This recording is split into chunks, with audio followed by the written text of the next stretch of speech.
പ്രിയപ്പെട്ടവരെ, സമയം 8:49. ഈ സ്പോർട്സ് കൗൺസിൽ ആസ്ഥാനത്ത് ഇന്നലെ നമ്മുടെ മന്ത്രി ഒരു മിന്നൽ പര്യടനം നടത്തി.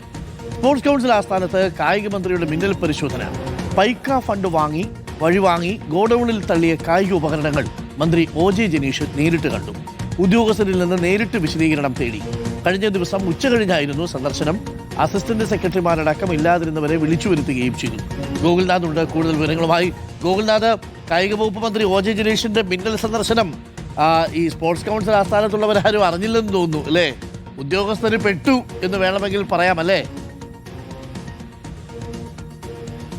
അരുൺകുമാർ, തീർച്ചയായും ഉദ്യോഗസ്ഥർ പെട്ടുവെന്ന് തന്നെ വേണം പറയേണ്ടതായിട്ട്. അതായത് ഇന്നലെ ഉച്ചയ്ക്ക് 2:30 മന്ത്രിയുടെയും അതേപോലെ തന്നെ ഉദ്യോഗസ്ഥരെയും സന്ദർശനം. ഈ പൈക്കായുമായി ബന്ധപ്പെട്ട തട്ടിപ്പ് ആരോപണങ്ങൾ, അഴിമതി ആരോപണങ്ങൾ, അത് മാത്രമല്ല ഈ ഗ്രാമീണ മേഖലയിലെ കായിക രംഗത്തിന് ഉണർവേകാൻ വേണ്ടി കേന്ദ്ര സർക്കാർ നൽകിയ ഫണ്ടുകളിൽ നിന്നടക്കം വലിയ രീതിയിൽ തന്നെ വകമാറ്റി പണം ചെലവഴിച്ചെന്നുള്ള വലിയ ആരോപണങ്ങളും പരാതികളും ഒക്കെയാണ് ഈ നിലവിൽ ഇപ്പോൾ ഈ സ്പോർട്സ് കൗൺസിലിനെതിരെ ഉയർന്നുകൊണ്ടിരിക്കുന്ന പ്രധാന കാര്യം. അതിൽ ജീവനക്കാരുടെ PF തുക തന്നെ എടുത്ത് വകമാറ്റി ചെലവഴിച്ചു എന്നുള്ളതാണ്. പലപ്പോഴും ഇത്തരത്തിൽ സംസ്ഥാന സർക്കാരിന്റെ, അതായത് കായിക വകുപ്പിന്റെയും ധനവകുപ്പിന്റെയും ഒക്കെ അനുമതി നേടിയ ശേഷം മാത്രമാണ് ഇത്തരത്തിൽ ഈ ഫണ്ട് വിനിയോഗം അല്ലെങ്കിൽ ഫണ്ട് തിരിമറിക്കാനുള്ള ഒരു അവസരം ഉണ്ടാകുക. പക്ഷേ ഇതൊന്നുമില്ലാതെ തന്നെ കൗൺസിൽ തന്നെ പണം മാറ്റി ചെലവഴിച്ചു അടക്കമുള്ള വലിയ ഗുരുതരമായിട്ടുള്ള ആരോപണങ്ങളുടെ അടിസ്ഥാനത്തിൽ കൂടിയാണ് മന്ത്രി മിന്നൽ സന്ദർശനം നടത്തിയത്. ഇതിലാണ് പൈക്ക ഫണ്ട് വഴി വാങ്ങി ഈ ഗോഡൌണിൽ ശേഖരിച്ചിരിക്കുന്ന കായിക ഉപകരണങ്ങളടക്കം മന്ത്രി കണ്ടെത്തുക മാത്രമല്ല, ഈ സമയത്ത് അവിടെ ഉണ്ടായിരുന്നത് മന്ത്രിയും ജീവനക്കാരും അടക്കം വളരെ കുറച്ച് ആളുകൾ മാത്രമായിരുന്നു അന്നത്തെ ഒരു ദിവസം പ്രസന്റിൽ ഉണ്ടായിരുന്നെന്നുള്ളതാണ്. ഈ ഹാജർ രേഖ അടക്കം പരിശോധിച്ചു. അതായത്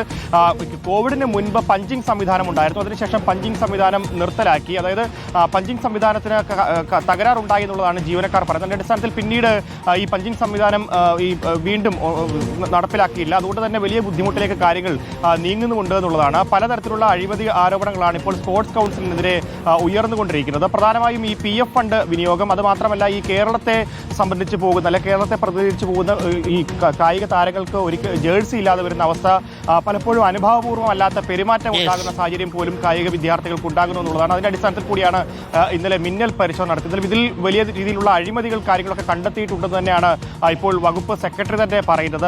പ്രത്യേകിച്ച് ഈ പൈക്ക ഫണ്ട് വഴി വാങ്ങിയത്, പൈക്കയിൽ വഴി 36 കോടി രൂപയോളം സംസ്ഥാന സർക്കാരിന് കേന്ദ്രം അനുവദിച്ചതാണ്. അതിൽ നിന്ന് 12 കോടിയുടെ തിരിമറി നടന്നിട്ടുണ്ട് എന്നുള്ളതാണ് ഇപ്പോൾ നിലവിൽ കായിക വകുപ്പ് നടത്തിയ അന്വേഷണത്തിലും ധനവകുപ്പ് നടത്തിയ അന്വേഷണത്തിലും കണ്ടെത്തിയിരിക്കുന്നത്. എങ്ങോട്ടേക്കാണ് ഈ ഫണ്ട് വകമാറ്റിയത് അടക്കമുള്ള കാര്യങ്ങൾ വരും ദിവസങ്ങളിലും ചർച്ചയായും വരും ദിവസങ്ങളിൽ ഈ വിഷയത്തിൽ കൂടുതൽ അന്വേഷണവും ഉണ്ടാകും. Okay, thank you. പ്രിയപ്പെട്ട പ്രേക്ഷകരെ, ഇതൊക്കെ കേൾക്കുമ്പോൾ പ്രേക്ഷകർക്ക് ഒരു കാര്യം മനസ്സിലായില്ലേ?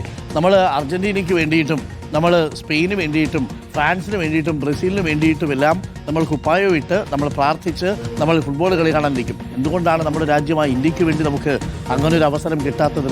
ഇതേപോലുള്ള വെള്ളാനകളാണ് അതിന് കാരണം. കായിക താരങ്ങൾക്ക് കിട്ടേണ്ട, കായിക മേഖലയെ പ്രോത്സാഹിപ്പിക്കേണ്ട പൈസകൾ പലതും അടിച്ചു മാറ്റലാണ് ഈ ചങ്ങാതിമാരുടെ പണി.